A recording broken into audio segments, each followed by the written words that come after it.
this is very good.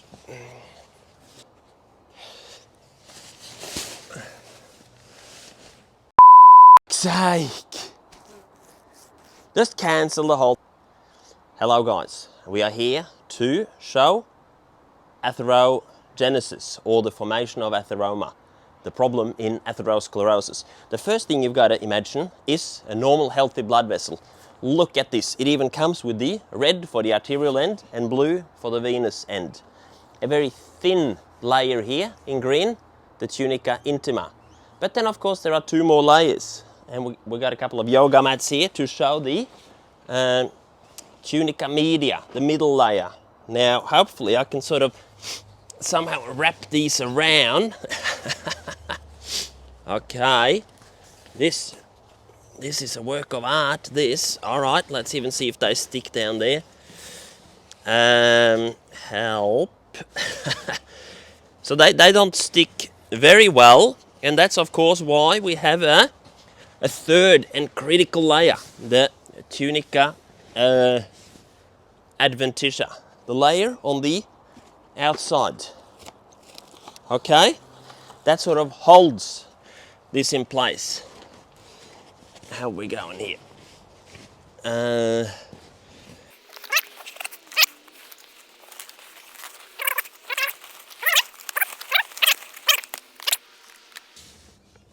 Now then, the next thing to understand is that there are irritants around. For instance, smoking. That would gnaw away at the endothelium. Another thing that could damage the endothelium is low density lipoproteins. Another irritant is of course high blood pressure. Could you imagine the damage to the fine endothelial wall if this sort of stuff was going on?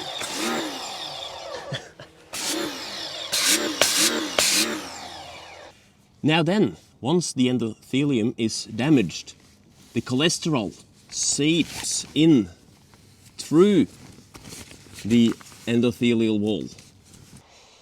Here we are, between the tunica intima and the tunica media. More and more cholesterol is building up, and this causes an inflammatory process to begin. Once the LDL is here, it oxidizes.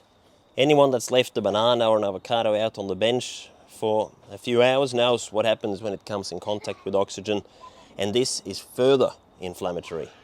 And then adhesion molecules get expressed on the inside here of the endothelium, and this attracts more inflammation.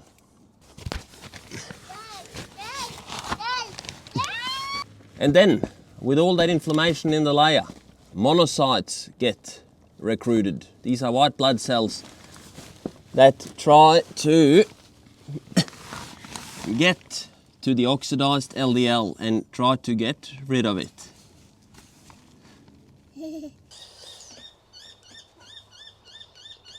monocytes are coming through and start engulfing the cholesterol. All right, and they eat and eat and eat till they get very large, and then we call them macrophages. And this is a macrophage. Now, with all these macrophages built up in between the two innermost layers, of course the lumen through the vessel is going to narrow. And hundreds of these macrophages, they, under the microscope, look like sea foam, so we call them foam cells. And once they are everywhere, it's a fatty streak. Now then, with all this fatty streak built up, smooth muscle starts to migrate to make sure this doesn't spill in to the bloodstream.